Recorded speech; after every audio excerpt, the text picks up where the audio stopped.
ഓം ഗും ഗുരുഭ്യോ നമ. ഓം ഗംഗണപതേ നമ. ഓം മഹാഗണപതേ നമ.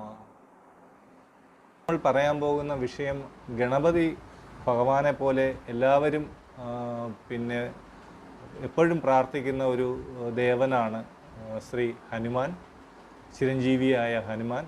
അപ്പോൾ ഹനുമാനെ കുറിച്ചിട്ടുള്ള കുറച്ച് കാര്യങ്ങളാണ് ഇന്നിവിടെ പറയുന്നത്. പ്രത്യേകിച്ച് ഹനുമാന് കിട്ടിയ വരദാനങ്ങളെ കുറിച്ചിട്ടാണ് ഇന്നിവിടെ പറയാൻ പോകുന്നത്. ഹനുമാൻ മാർഗഴി മാസത്തിലെ അമാവാസി നാളിലാണ് ഹനുമാന്റെ ജന്മദിനം ആഘോഷിക്കുന്നത്. ആപത്തു നേരത്ത് ഹനുമാനിൽ അഭയം പ്രാപിച്ചാൽ കൂപ്പിയ കരങ്ങളോടുകൂടി വീരഹനുമാനായി ഭക്തനെ രക്ഷിച്ച് അനുഗ്രഹിക്കുന്നുവെന്നാണ് വിശ്വാസം. ബുധൻ, വ്യാഴം, ശനി എന്നീ ദിവസങ്ങളാണ് ഹനുമാന് വിശേഷമായിട്ടുള്ളത്. മാസം തോറുമുള്ള അമാവാസി, മൂലം നക്ഷത്രം, തൃക്കേട്ട നക്ഷത്രം എന്നീ നാളുകളിലെ ഹനുമാൻ ആരാധനയ്ക്ക് ഫലസിദ്ധി വളരെ കൂടുതലാണെന്ന് വിശ്വസിക്കപ്പെടുന്നു.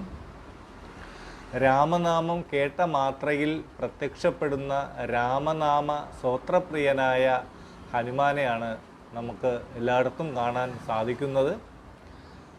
എല്ലാ ദൈവങ്ങളും ഹനുമാന് വരങ്ങൾ നൽകിയിട്ടുണ്ടെന്നുള്ളതാണ് മറ്റൊരു സവിശേഷത ഹനുമാനെ സംബന്ധിച്ചിടത്തോളം.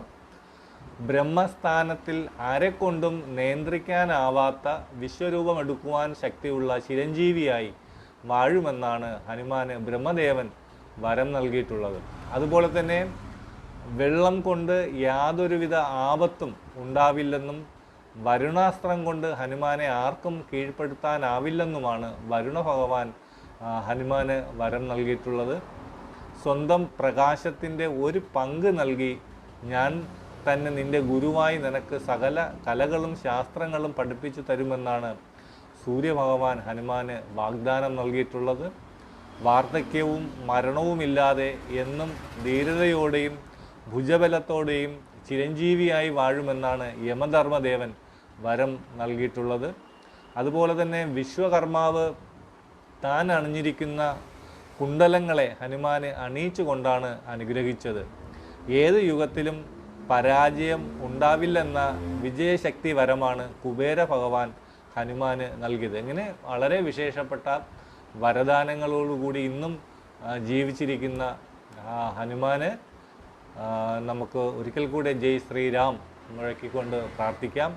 രാമനാമം എവിടെ കേട്ടാലും അവിടെ ഹനുമാന്റെ സാന്നിധ്യമുണ്ട് എന്ന് വിശ്വസിക്കപ്പെടുന്നു. ഭഗവാനില്ലാതെ പിന്നെ ഹനുമാന് മറ്റൊരു ജീവിത ഉദ്ദേശമില്ല. ഭഗവാനെ സേവിക്കുക, ഭഗവാന്റെ ഭക്തന്മാരെ അനുഗ്രഹിക്കുക എന്നുള്ള ഒരു ജീവിത വ്രതമാണ് ഹനുമാൻ സ്വാമി ഇന്നും നിവർത്തിച്ച് പോരുന്ന വിഷയമാണ്. അപ്പോൾ ശ്രീരാമനെ ഭജിക്കുന്നതിലൂടെ ഹനുമാൻ സ്വാമിയുടെ അനുഗ്രഹവും ഹനുമാനെ ഭജിക്കുന്നതോടുകൂടി ശ്രീരാമൻ്റെ അനുഗ്രഹവും നമുക്ക് ഒരുമിച്ച് കിട്ടുന്ന മറ്റ് ദേവതകളെ പോലെ വളരെ അനുഗ്രഹപ്രദനാണ് ഹനുമാൻ സ്വാമി. എല്ലാവരും നിങ്ങൾക്ക് സമയമുള്ളപ്പോൾ ഹനുമാൻ ക്ഷേത്രങ്ങൾ സന്ദർശിക്കുക. ശ്രീരാമനെ നമ്മൾ എപ്പോഴും വിചാരിച്ചാലും ഹനുമാൻ സ്വാമിയുടെ അനുഗ്രഹം അവിടെ ഓടിയെത്തുമെന്നാണ് വിശ്വാസം. ഇനി മറ്റൊരു വിഷയമായിട്ട് നമുക്ക് കാണുന്നത് വരെ നന്ദി, നമസ്കാരം.